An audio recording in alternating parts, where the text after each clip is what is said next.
नेताको मतलब full form के हुन्छ भन्नुहोस् त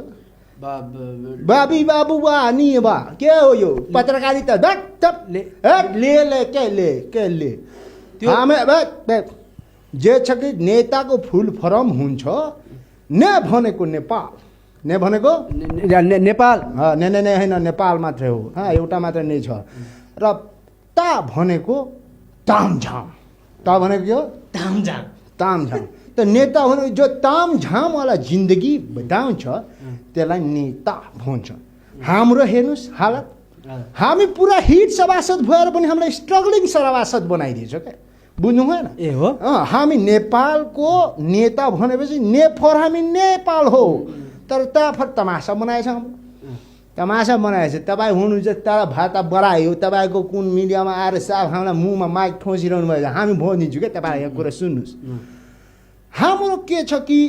कमसेकम 300 त कार्यकर्ता हुन्छ एक दिनमा हामीलाई भेट्ने त्यत्रो प्रोग्राम तिम्रो टिभीमा पनि कोही हेर्दैन होला क्या जति मान्छे हामीलाई हेर्छ एक दिन 300 मान्छे आउँछ हाम्रो कार्यकर्ता त्यो कार्यकर्ता आएर भन्छ कि नेताजी चाय पिलाउनुहोस् के पिलाउनुहोस् त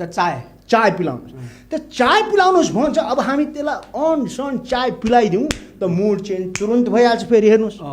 त्यो कार्यकर्ता अन्त गइदियो भने त तनाव भएन त अब हामी हिट सभासदको हैसियतले त्यसलाई लैजानु पर्यो 300 मान्छेलाई चाय पिलाउन कमसेकम 50 रुपियाँको चाय कतिको बताऊ 50 पापा नै 50 छोड 300 जनालाई 50 रुपियाँको चाय बनायो भने कति रुपियाँ भयो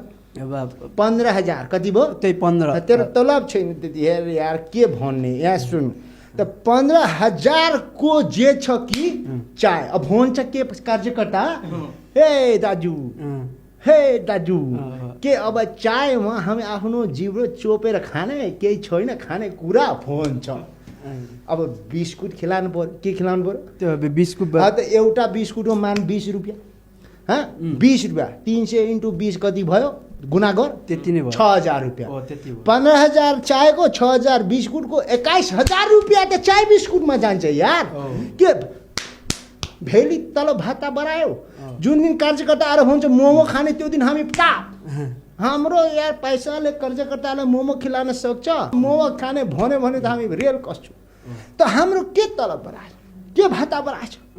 जो बढायो भने बित्तिकै तिमी मुखमा माइक ठोस्न आइहाल्यो यार यो त हद भइहाल्यो यार कुन हो यार